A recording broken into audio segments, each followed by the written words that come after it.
Welcome back to another episode of the Jackie Service Show. Oh, I'm excited for this one because we're going to dig into a lot of different areas in life and business with a newfound friend who I met through Dan Martell in an elite coaching program. Adam Roach, welcome to the show. Jackie, thanks for having me. I'm excited to be here. This is going to be fun. It is going to be fun. I love it when you can start a conversation and the person across from you is like, no questions off limits. I'll talk about anything. Here's what I love to jam out about. And just gives full permission to go into the conversation, allow it to lead us where we need to go today. Totally. Super excited for that. I mean, clearly I have experienced a ton. If for those viewers, I have no hair, clearly you can see. So I've pulled it all out. So I'm going to tell you everything there is to know to keep your hair. Yeah. Oh, I love this. Okay, good to know. I pulled my hair back maybe just out of I didn't even know that I needed to pull my hair back in a bunch today, but I'm going with your teach us how to keep our hair model, right? We're going to go through that today. That'll be fun. Yes. Before we dive into your story, which is typically where I will start, I like to do a bit of a rapid fire question just to get people to know you a little bit better and for you to share a bit more of your philosophy in life. Love it. Okay. All right. Where did you grow up? So I grew up in the Midwest. I grew up in Indianapolis, Indiana, and I stayed there only for a very short period of time because, again, if you've been to the Midwest, it's very flat. It's very dull. It's very boring. And then I headed out to SoCal, Southern California, where I pretty much cut my teeth in life. I love it. Although Midwest and Canada have a lot in common. Gosh, we're nice, aren't we? Yes, super nice. Let me tell you, going from Indiana to SoCal, well, that was a culture shock for me because I was super nice to everybody, and they were trying to get something from me. Though I learned to get tougher skin out there for sure. I did the same. I went from Canada to the state of Florida. I lived in Orlando for years and ran the Southeast division of a big company. And I noticed that very, very quickly too. My Canadian niceties were definitely taken advantage of for the first couple months. Many different ways for sure. Yes. All right. Where do you live now? So I now live in Charleston, South Carolina. One of my favorite American cities. It is stunning, is it not? It is it's interesting. I didn't know a single thing about Charleston outside of history, meaning that this is where the Civil War started, supposedly. I don't think that's supposedly. I know it did start here. And so I had a business coach in Los Angeles. That's just after about living in Los Angeles for 13 years. And I had a family out there, started raising the kids. And my wife at the time said that she did not want to raise our kids in Los Angeles. She was from the South. And she said, we need to move to the South. And I thought, I don't know anything about the South. What's in the South? And so I had a business coach. And he said, Adam, here's what I want you to do. Go to the gas station. Do not pull out your phone. This was 2009, 2010. He says, pull out your phone. Go to the gas station, go buy an accordion style map, the map that you have to unfold, put it on your dining room table, get a black marker and a red marker. Red marker cross off everywhere you do not want to live, and the black marker circle everywhere you would live. He says, if you're talent, you'll move there and open up doors. It's like, great. So I took his advice a little bit. What I did is I literally said, I love living in Los Angeles. I love the weather. Why don't I just circle Los Angeles longitude-wide, draw a line to the other side of the country, and hopefully that'll be the same type of weather. And Charleston was that city. And so here I am in South Carolina. I didn't know a soul here. Literally packed up, moved here, and now I live in what's called the Low Country. I love it. How many years have you been there? Let's see here. This is year 10. Oh my gosh, a decade. Well, you're living in a beautiful part of the country. I've been there a few times, and every time I'm there, there's a new surprise. I run into a new neighborhood, and the people are just salt of the earth, the best. They really are. Yeah, it's a really neat city from a culture standpoint, from a food standpoint, from a water standpoint. I'm looking out my window right now, and there goes some kayakers and some paddle boarders. It's just fun. We live a similar life, but yet so different. I'm looking at Lake Huron and watching some kayakers go by right now too. So we both have water in front of us, but still different. Yeah, for sure. All right. A book you recommend to everyone? Great question. Okay. So I'm going to go back and share some insight about me. I was not a reader for a long time. I would pretty much say, so I played college tennis, and I didn't read books even in college. I was a tennis player. That's what I did. I played tennis. I didn't do anything else really, not even really school. I played a lot of tennis. And the very first book that I read out of college was The Godfather. And I could not put that book down. I'd seen the movies, and I thought this was really cool. Though the next book that I read 7 times was The Titan, and that was all about John D. Rockefeller. And if you've seen it, it's about 700 pages. And I got to the point where I just wanted more and more and more to learn about that man and that family and just total world domination, if you will. And so that was the book that I read. So again, if there's people out there that are looking to hear a story about an individual that was very faith-based and also very cutthroat in the business space, he was a dead mentor of mine for a long time. So that was the very first book that popped in my head when you asked that question. Is reading now a part of your day-to-day, or how has that changed? Yeah, I can't stop reading. I mean, I'm here in my office. I bet I can see at least 100 books that are just scattered all over the floor. You and I both, when I moved, so we just moved recently, and I used to have a bookshelf behind me, and it had all of my bookshelf lined, and I'm in this new office with no bookshelf yet. We will get a bookshelf soon. And so I have 10 boxes of books, and my husband's always asking, like, when and where are these books going? I'm like, listen, we have our own library here. I like books. I love the physical, like, reality of holding a book. So you and I are the same there. I'll tell you about a book story here real quick. So John Maxwell, he's an author. He's a leadership guru. He's become a dear friend and a big time mentor of mine. And so my wife and I had the fortunate opportunity to spend some time in his house, probably about 2 or 3 years ago. And this was during COVID, when we go to his exchange event every single year. And this was the year that you couldn't go to venues. And so he had everybody come to his house. And there's maybe, I don't know, 50 of us. And we got the opportunity to go into his office. And here's a man that has written and published over 90 books, I believe, 90 some books, almost 100. And he has this wall, and probably a 10-foot, 12-foot, maybe 15-foot ceiling in his office. Really, really pretty, very executive style feeling office. And he has all of the walls lined with books. And I said, John, what's your favorite book? And he says, there's no such thing as my favorite book, but I'll tell you this. Every book that you see on these shelves, they're all signed by the writer. They're all signed by the author. He says, a book does not make it on my shelf unless I have met and or it's been signed by the author. I thought, wow, how cool is that? That's incredible. It just shows even the impact of relationships, right? And how many relationships he's obviously cultivated because of that. Totally. So I've started that process. But of the hundreds of books that I can see, I might have one signature of the author in one of these books. Yeah. And it's John. Like, okay. Was it John? Like, it was John, yeah. Did you not take your Dan Martell book to him to get signed? I did, and I already gave it away. Yes. Okay, there we go. You and I both. We think similarly. I do give away things like that all the time. Yeah. I love it. I love it. Well, this leads to a question that we kind of touched on already, but I'm curious to hear who shows up for you, which last question in rapid fire is, who's a mentor that has unlocked mindset, philosophy, changed your outlook on how you show up day to day? Gosh, that's a great question. And I've had so many. So a little more about me. My father was an Olympic swim coach. And so I got to experience coaching right out of the womb, right? It was something that I didn't understand coaching, if you will, that I was constantly in a coach space. So my father was definitely mentor number one. He has since passed. And that led me to the creation of the company that I have, the I Love Coaching company, simply because I saw the impact that he had on so many people at his funeral, that at that moment in time, I came home to Charleston, did my grieving on the beach here, and literally had a few God moments that I stopped everything I was doing, sold all my businesses, and felt called to this business. And it's interesting because we have a vision statement, and that is to empower coaches to change and serve 100 million lives by using our real blueprint. And the 100 million is not an arbitrary number. It literally, as I was sitting there on the beach journaling, came to me.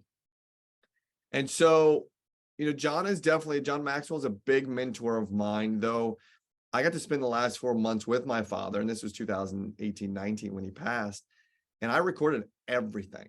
He was Mm. bedridden. He had Parkinson's. He had many complications from it.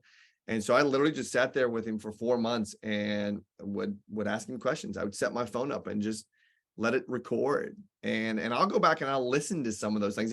He coached me all the way to the end, even so much so that he shared with me how he wanted his ashes spread and in what part of the country and how they had to be. I mean, he was coaching Mm. all the way to the end. So Mhm. to answer the question, definitely my father.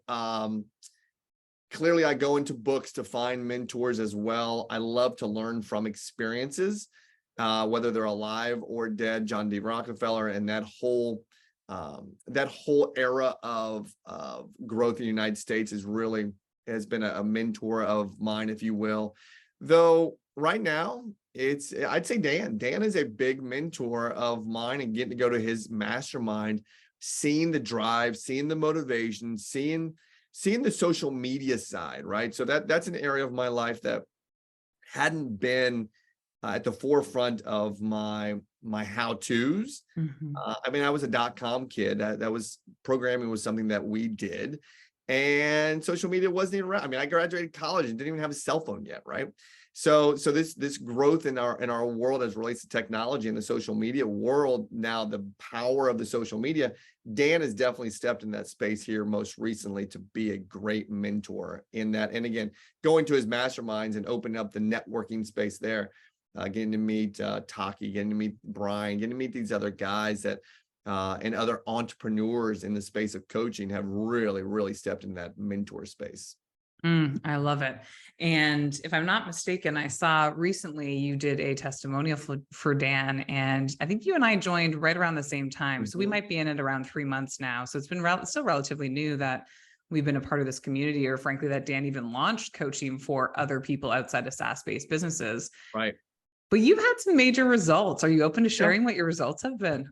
Yeah, and I want to share this with the audience too. So I'm a big believer, and I think maybe John has instilled this in Maxwell, that as I listen to him have all these books and have them all be signed, I've now gone to the point where if I read a book by someone that the book has an impact on me, I'm going right to the gram. I'm going right to the Instagram, and I'm going to go find the individual. And I'm going to shoot him a DM and just say thank you.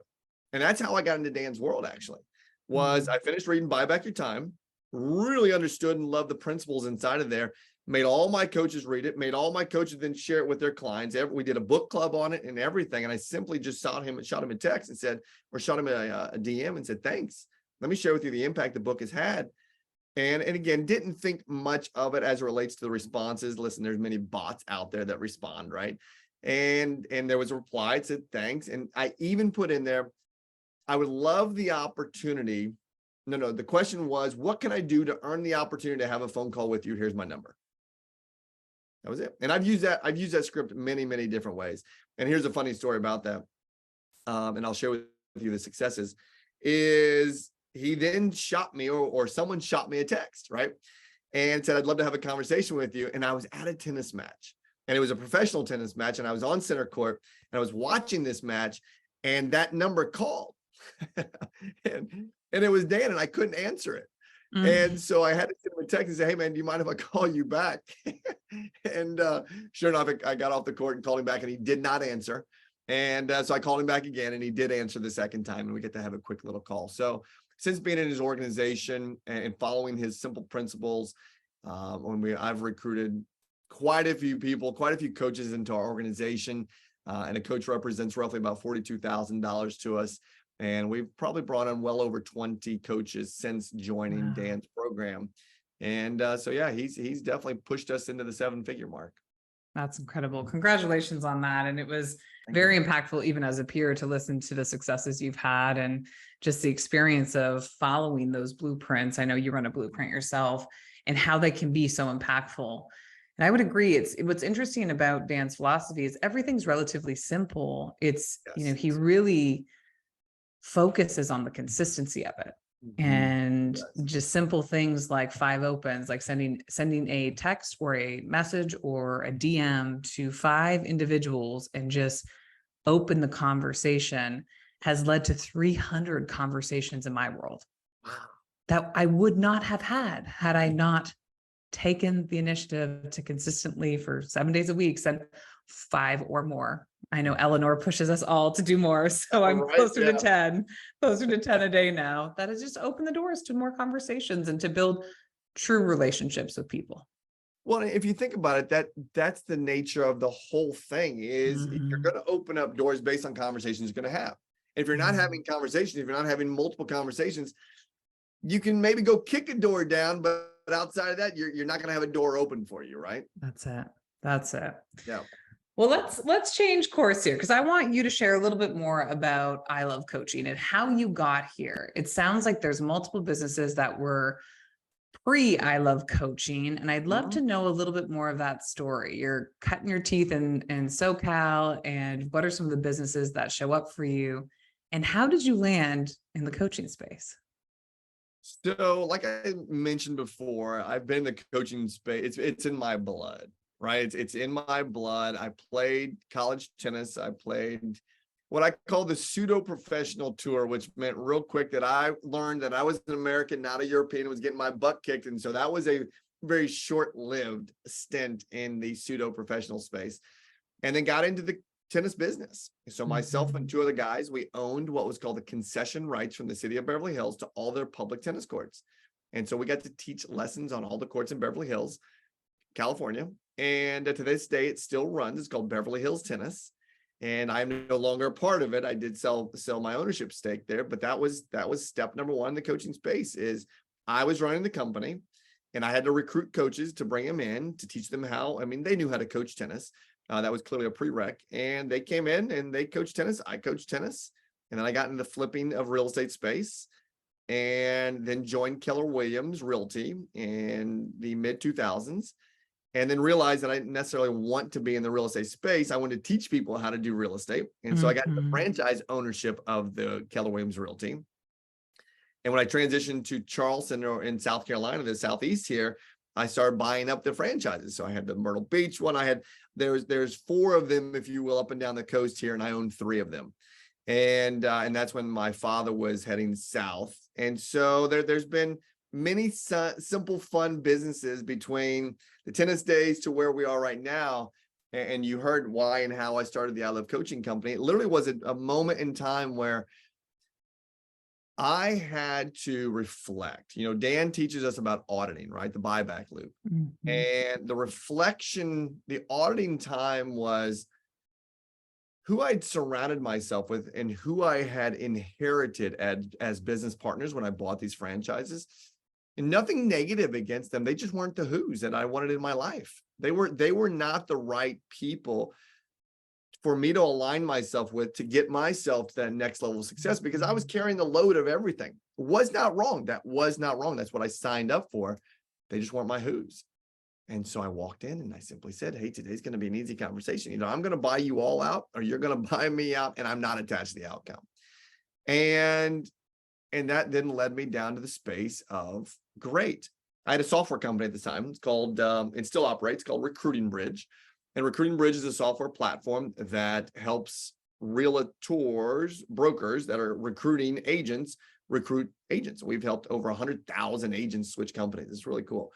And so I reached out to those people. I was Keller Williams' number 3 recruiter in 2016 in the entire company. And I reached out to all of my end users and said, hey, I'll coach you up on what I did for free. And so I did. And then I had a few coaches reach out to me and say, hey, we want to coach with you. I said, what do you want to coach? They said, well, we want to coach real estate. I said, great, coach real estate. But what do you want from me? They were like, we just want to be in your environment. Can we do it with you? I was like, sure. And so we did that for a little bit. And I said, hey, we should start a company. And since you love coaching, I love coaching. Why don't we call it the I Love Coaching Company? And so now we have 57 coaches all across the country. We'll scale to 100 by the end of the year. And we're having so much fun, Jackie, because we're all in this space of passion, and that is just helping other people. I mean, that's what we say is we are in the space of helping people be better at what they do. And so with I Love Coaching, just curious question, is it still really focused and narrowed into real estate, or have the coaches come in and really coach in all different industries across Yeah. the US or the globe? Yep, absolutely. So again, I realized that if I was going to go down the path of hitting 100 million people impacted by our coaches, I couldn't just do it all in real estate. And so I realized that we had to transcend industry. And so we have coaches that are literally all across the country doing real estate. We have mortgage coaches, we have life coaches, we have health coaches, we have fitness coaches. So we focus on the whole coaching aspect, right? So we call it the whole life coaching, and that's health, wealth, and relationships. And in our blueprint, we talk about how to coach the person, not the problem. And sure, your vertical may be business, it may be real estate, it may be whatever it is. Though, again, when you're sitting there coaching someone, you're going to have to coach the person, right? And that person may have just had a bad morning at home. They may have had bad financial situations. They may have had whatever it is that is impacting the current vehicle that they're driving, right? Sure, you can go fix a flat tire on the vehicle that they're driving, but that's really not going to solve the problem. The problem is going to have to be you don't have any money in the bank. Let's talk about that. Or you just had a fight with the significant other. Let's talk about that. You got a kid that's doing drugs. Let's talk about that, right? So we coach the coaches to have those types of tough conversations. I love it. Adam, I can't believe how many synergies are in our lives. It's incredible as I'm listening to your story at a deeper level. We've had a chance to get to know each other high level, but in this conversation alone, let me just pull a couple of parallels to you. I swam for Canada. Okay. So your dad as a swimming coach was like, I was like, oh, that's really cool. The Olympic coach.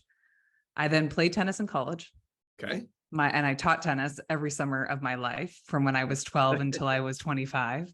Sure. And my kids are now in that world of tennis. Your kids are now also in tennis, are they not? I love Academy, that. yep. I love that.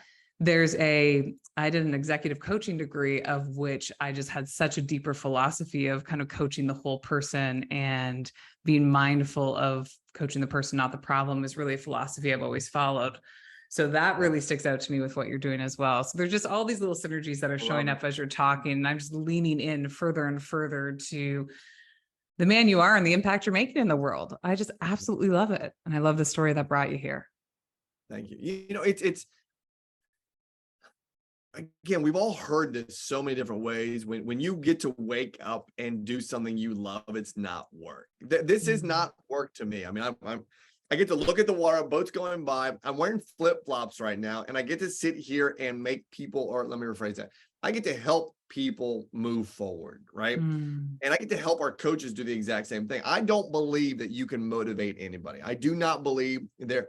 You know, I love the social medias of the world where everything is like a motivational conversation. I believe you can motivate someone. You can't motivate anybody. And we just sit here and just aid people all day long. It's not work. It's not work. I love it. I love it. So tell me, how many people are on the team right now? And the HQ team or on your actual I Love Coaching team. So you have coaches that then coach others. Would that be classified as your team, or do you have like an internal HQ team that you run? Yeah, no.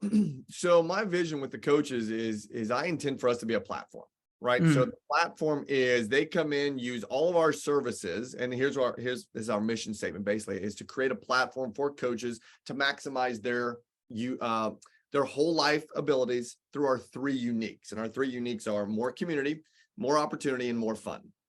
And so we are constantly doing, so I mentioned before we started recording that we just did our quarterly EOS training yesterday. And so that is with my HQ team. So it's my leadership team. And that consists of myself, an integrator, we have a VA, and we have a head coach. And the head coach is there to coach the coaches in how to launch their business and start to make money. And then I coach the coaches in how to be a coach.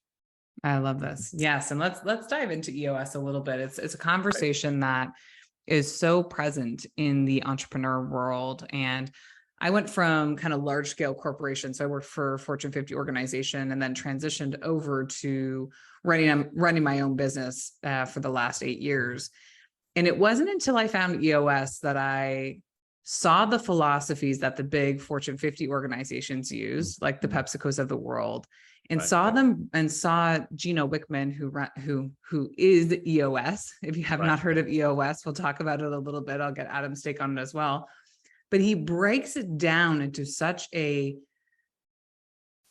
digestible way for somebody who Mhm. is maybe starting a business or running their own business to really create the step-by-step model of how to run an operating system that's actually going to allow you to be successful. Correct. But the language is maybe a little bit different. But honestly, if you look at the principles, it's the exact same formulas that the Fortune 50 companies are running. It's just Yeah. called something different and broken down through the lens of an entrepreneur running a 5-person business, 50-person business, 100-person business. So Sure. talk to me a little bit, like where did you learn about EOS and when did you start to integrate it into your businesses? Yep. So EOS, I mean, in the book Traction, I mean, that's where we learn about it. And then we talked a little bit about my, as my wife calls it, my boy group, which is GoBundance. And Mm-hmm. we talked about EOS a lot in GoBundance. And as I launched this company, here's what we know all entrepreneurs are great at: launching, not finishing, right? Launching, or maybe even not launching, just starting, right? Mm-hmm. And I knew for this company to have success, it needed rails, right? It needed framework. And while I enjoy tactical strategies, go back to tennis days, right? Pattern-based tennis, I knew we needed to have a cadence. I knew we needed to have a rhythm. I knew we needed to have repetition with my leadership group, that it was the same soup reheated over and over and over, that we could see ourselves progressing.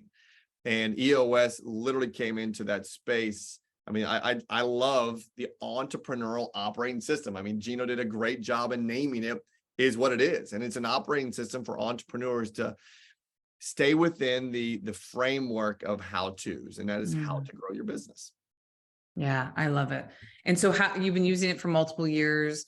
When you 3 do years. something like a quarterly EOS meeting, what are you pulling together? What are you and your leadership team talking about? Yep, great question. So we have a coach, an EOS coach, Mm. and John Haney is his name. John is great, and I'll tell you why. John is fast paced. Also, he likes to move fast. He's a former fighter pilot, which is really cool. And I didn't know this. It's total bunny trail. Did you know that call signs are given to fighter pilots? They are earned. You cannot give yourself a call sign. So when we saw like Top Gun, Hollywood, Maverick, and Goose, that's clearly Hollywood. That's fake. You earn your call signs based on how you screwed up, right? So it is, you get a call sign based on how you screw up. And John is really, really good at giving us call signs. I may or may not have a call sign of spam. And it's because I like to over communicate. And he's like, yep, no, you got shut down in the email space, Adam, because you over communicated. So my call sign inside of I Love Coaching is called spam. He hasn't given me dog tags yet, but nevertheless, I'm sure I'll get them eventually. Anyway, back to EOS. So we have a coach that comes in once a quarter, and he sits us down, and we had yesterday was 9 to 5, and we literally go over the entire quarter. So we'd set the rocks for the quarter. We have clearly an annualized goal. We have all of our moving parts that are driving us towards the completion of those rocks. And we sat here and went through all of them. We were 4 of 7, right? So we were only 4 of 7 towards our goal in this quarter. And so we had to sit there in what's called IDS, identify, discuss, and solve the areas that we did not reach the goals. And is it too lofty? Did we just not take the right action? Those types of things. So we sat here for that time frame from 9 to 5 and IDS'd everything. And it was so neat yesterday because we even got to the point where my integrator and I, we were not on the same page when we started. And by the end of it, we got on the same page. And I don't mean that in a negative way. It was, she saw one way of doing something. Also, I saw another way of doing something. And by the time we IDS, and John likes to say, smoking out the issues, we were like, oh, there it is. And we were able to get together and now we're flying again. Love this. Thank you for sharing. It's really helpful to hear it in practice and not just read it in a book, but like what actually, how do you use it? How does it show up in your business? Curious question with you on the EOS as we wrap that topic up. What has your integrator unlocked for you as a founder of a business? Great question. So Jess Weber is her name. She's not for hire. I don't care how much money you throw at her by listening to this podcast. She's not going to take it. No, I'm just totally kidding. She's absolutely amazing. And here's why. So the other side of traction is the book Rocket Fuel. Rocket Fuel, then there's an assessment that you can go take to either identify yourself as a visionary or an integrator. And Jess, her score in the Rocket Fuel assessment is equal visionary integrator. Really Which cool. is really, really cool. Now, I love hiring. I love finding talent and hiring talent. And when I saw that, I thought, there's an opportunity when led properly that this individual can take the integrator role based on the visions and the ideas that I have. Consider myself a seagull. I'll drop and then fly away, right?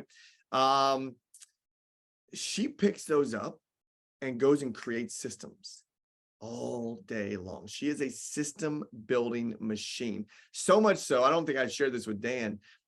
She flew through Buy Back Your Time and started building systems around like buyback loop or any of those models inside of that book. She built some Google Sheets for it. And I already love her. I will not poach or take your amazing. talent. Do not worry. But She I will- love that she was able to do this for She's you. for hire. I've turned her into a coach to take all of her skill sets and coach people on how to do what she does. Though, Super cool. That's awesome. Jackie, that's what it is. She takes the ideas that I have that I dump every single day and we'll find the ones that are in alignment, right? This is what I always tell my clients. You've got to see the vision and you've got to see the action items, if you will. If they're in alignment, let's rock and roll. That's what she does. She'll find them. If it's alignment, she'll build it and then we'll move on. I love this. What I love about it too is when I'm hearing you say, and this is oftentimes when I go in and work with founders initially, that's really the role that I have to bring in first. Yep. Generally, because we have a lot of founders or owner operators where they're trying to be the visionary and the integrator at the same time, and it gets convoluted once we get to a certain level of business and just breaks down. And we're all, to your point, wired one way or the other. Or even if we do have equal, what I love about your integrator is she likely understands the vision and truly the bigness of where you want to take this, but then has the chops to be able to pull that into true systems and SOPs and playbooks. What a gift. What a gift to be able to set others up for success, to deliver to your customers, to make sure that your big ideas get delivered in a way that's digestible to all. For sure. And I will say that I've had to pause or slow her down because it was, I mean, we have now a catalog of value that our coaches are like, I don't know what to use first, right? And it's like, okay, well, let's pause for a second. Let's teach them what we currently have, and then you can start to continue to build. But she is a builder, and it's ironic because the next iteration inside of I Love Coaching is we're going to teach these coaches how to build evergreen products. And she actually has a master's in course creation. Who knew there was such a thing as a master's in course creation? I'm like, listen, how many figures do you need? 6, 7, or 8 figures. We're going to get you to all of those numbers because you're going to stay right here. Yes. I love it. I love it. If you're listening to this, guys, and you are a founder that does not have an integrator, wants to learn more, Rocket Fuel traction, have some conversations, but get yourself an integrator. It will be a game changer and unlock both headspace, time, and just give you back your ability to be a visionary. Yeah, absolutely. For sure. So you were talking about, okay, I love this. I love that your call name is spam. And I want to come back to this for a second because there's a principle I'm really curious to pick your brain on, which is what has failure taught you about success? What has failure taught me about success? Great question. Well, I'll go back to this. So my kids, my son turns 15 tomorrow. My daughter she'll turn 13 in August. And we have this saying, a couple things in the Roach family. Number one, the word cannot be said, right? And if you say it, that's totally fine. If it slips, but it doesn't slip anymore, they literally have to drop and give 10 push-ups. Okay. So that's an interesting one right there. And before my kids were in at the tennis academy, my daughter's teacher, I think this was like in 2nd grade, called or sent a text and said, "Hey, listen, your daughter told me I owed her 10 push-ups because I said the word can't."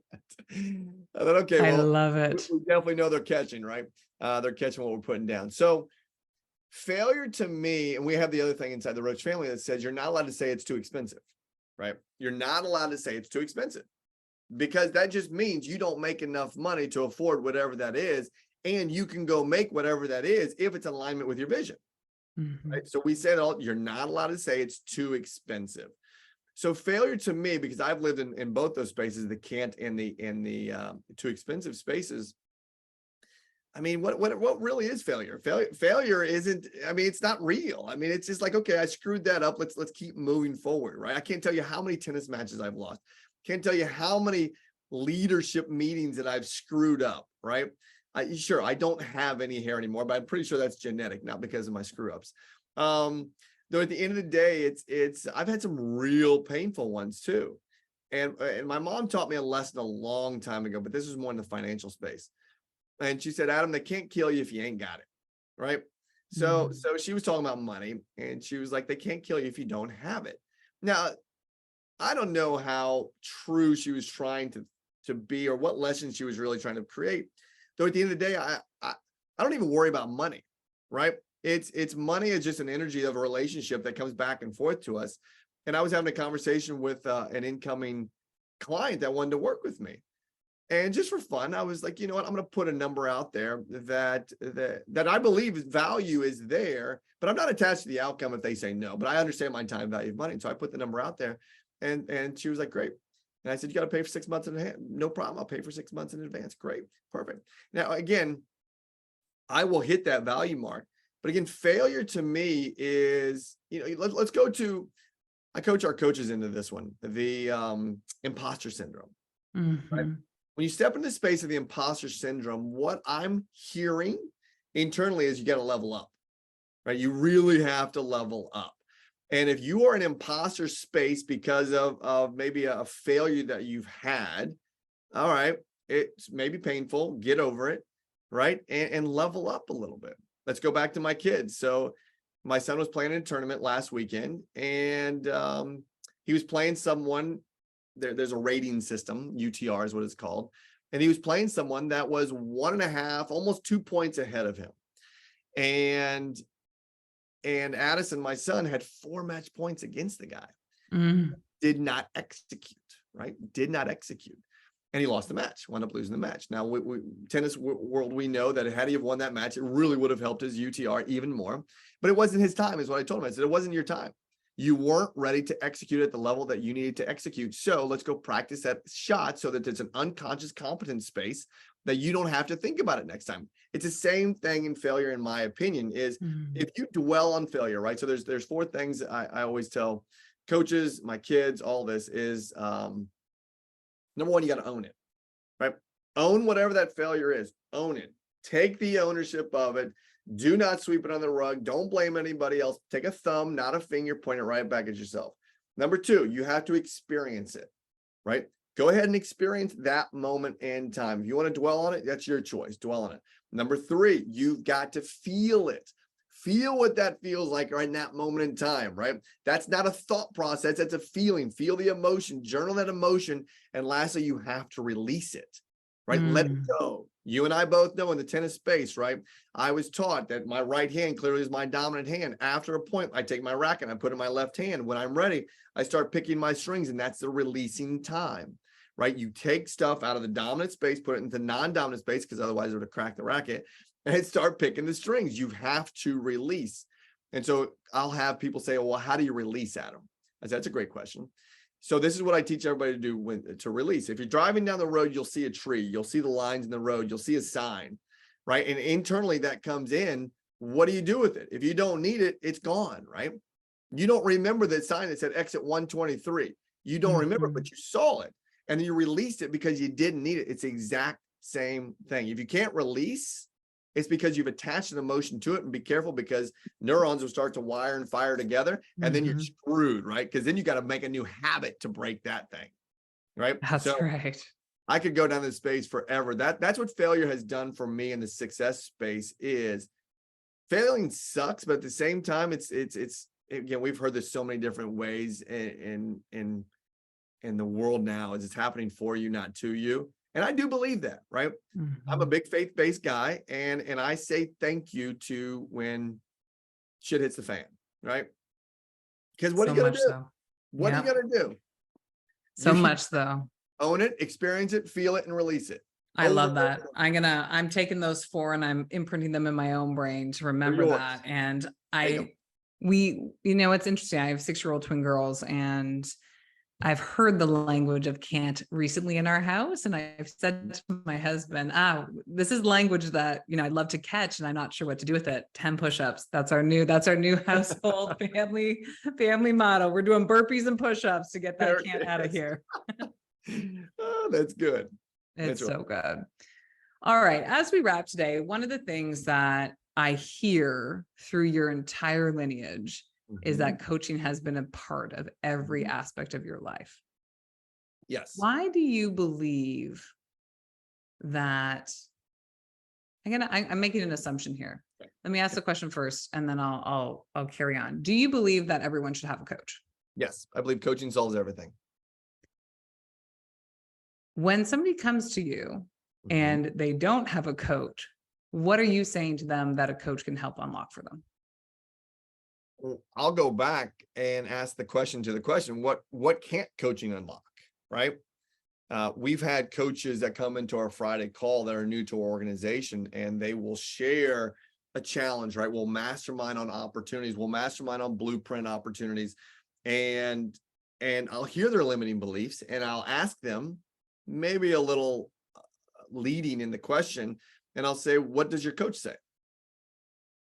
And their response is, I don't have a coach. You don't get to come back on this call until you have a coach. And I just had that happen with one of our incoming coaches that was sharing some challenges and shared that she did not have a coach. And I said, great, you are a coach. You need to have a coach. I have 4 coaches myself in my wealth space, in my relationship space, in my coaching space, right? So we have to have coaches, and in my physical space, right? We have to have coaches, I believe, because again, that is their vertical, right? So I take my health as an example. So my father passed when he was 69 years old. And I told him before he died that I was going to outlive him by at least 30 years, right? So, and I jokingly, and of course, miss him dearly. And he said, so you're only going to live to be 99? I thought you said you wanted to live to be 103. I was like, well, you're right. It's okay, Dad. I'll outlive you by 34 years. There you go. And so I went and hired functioning medicine doctors to coach me up in this space, right? And so I had to understand. So I get blood work done quarterly. I go in and do DEXA scans. I understand my bone. I understand all these types of things. In the wealth space, wealth building is important to me. I have a coach that coaches me in the multifamily syndication space, right? And so all of these types of things, I look at Dan as a coach. And so he's coaching me up on how to do those things. I have a relationship coach. I got married again last August.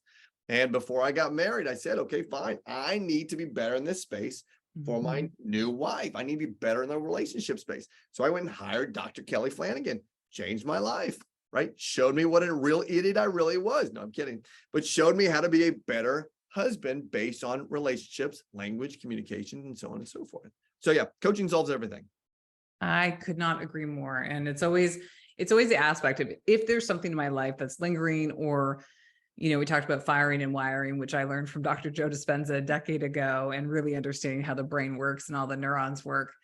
If I have a pattern that keeps showing up in my life and I'm not breaking it through all the means that I have within my own sphere at this point, it's the first thing I do. Okay, I need a coach this year alone, we had a parenting coach, we had a relationship coach, I have a health and wellness coach, I have a business coach, and all of those aspects are important enough to me that I need to pour into them. And so to have somebody as a mirror or playback or a space where I can go in and process what's actually showing up for me is so valuable to continue to unlock the next version of self. Right. And I cannot say enough about coaching. I went through a coaching master's, frankly, just to ask better questions to myself and of others. And that just led me to this place of, I don't know that I'll spend another year not having multiple coaches that I'm investing in. Well, and that's what led me. So I'm gonna give a shameless plug right here for our summit coming up in November. Yes. Simply because we've all been to business planning clinics before, and there's nothing wrong with a single space business planning clinic. Though again, if we look at a wheel of life approach, that is one spoke in your wheel of life. And so I thought to myself, pre-COVID, that I wanted to run a whole life planning summit. And so the idea there was, I want to bring in speakers, coaches specific to those spaces. And so this year, last year, the year before, we have successfully done that and helped people plan their whole life for next year. Not just their business life, not just their health life, not just their financial life, their entire life. So this year we have, so we'll lead off with a health.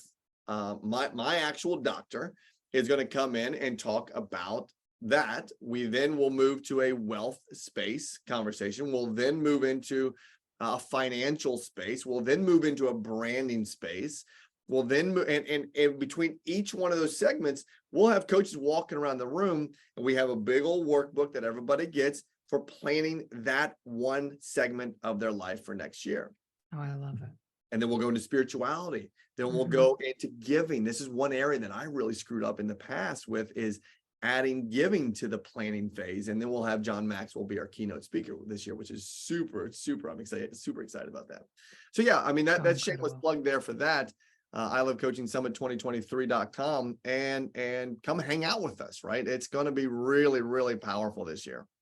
Get in the rooms. If I can say one thing to anybody who's listening, it's the rooms have unlocked relationships, potential, vision that I did not even know was within me. And it's about putting yourself in this room. So if you're listening and you have connected to Adam's philosophy, you're curious to learn more about him, you want him to be one of your quote unquote who in your inner circle, you got to put yourself in the environments to get closer to these people. And one of the ways you can do that with Adam is to get into his whole life summit. November, what are the dates? Where is it? November 2nd and 3rd here in Charleston, South Carolina. And you get to go to Charleston. Come on, guys. If you have not been, you need to get to that city.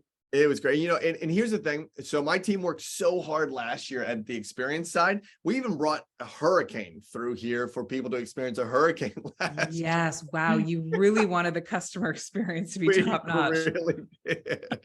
Luckily, it turned into a tropical storm, but nevertheless. And we were in a glass room where we could see all the rain. It was really, really cool. No, the I Love Coaching Summit 2023.com is going to really be a great space for people to, as you said, get in the room. You can come hang out with Maxwell. I think we have 15 more tickets to sell in that VIP space. It's a breakfast with John, so it's going to be really cool. We have another VIP, which is just with all the speakers. And I'll end this way. I didn't know Dan. Reached out to him via DM. You and I got connected in our accountability group, which is awesome. I flew to Canada, didn't know a soul in that room. I didn't even know where Kelowna was or what Kelowna was, right? And magical place now, though I spend hundreds of thousands of dollars a year to open up doors to keep me growing. And that's one thing that I know that I'll continue, that my kids are catching right now, right? And that to me is the most important thing, is what is being caught, not necessarily taught. And we've heard that many ways as well. And that's important to me, right? Step into the room so you can catch everything that is being shared and absorb it your way, right? Absorb it your way. And I love this space. Love it, love it, love it. Taught, not taught. Love it. Adam, best place for people to hang out or find you? Websites, DMs, where do you want people to connect? You can come check us out on our website, ilovecoachingco.com, ilovecoachingco.com. You can come find me on Instagram, just Adam R. Roach. There's an R there in the middle. That stands for Ray, but it's Adam R. Roach. You can find I Love Coaching Co. on Instagram as well. DM me. Happy to set up a time and chat with anybody. If you want to be connected to a coach, you want to become a coach, we can do all that and more. I love it. We will link everything up in the show notes, so it's easy. It's just one click for you to go find Adam and get connected to his world and all things that I Love Coaching. Adam, I can't thank you enough for, I said can't, now I got to get on, now I got to do 10 push-ups. I'm so grateful for your time. I'm going to change my own language. Thank you so much for being here on the podcast. Jackie, thank you for having me. And we didn't even talk about this. So our early bird sign up is over. So any of your listeners, and I don't know when this is going to be dropped, it doesn't matter. They can have this. So if they use the code early bird, Early bird 23, they get $200 off of the summit, and that'll just be my gift to your listeners. Thank you so much. Yes. Guys, get in the room. Use that early bird code. We'll link that right beside the sign up as well. Thank you so much, Adam. We're so grateful for you and cannot wait for the next time that we get to have you back on the Jackie Silver Show. Thanks, Jackie. See you guys.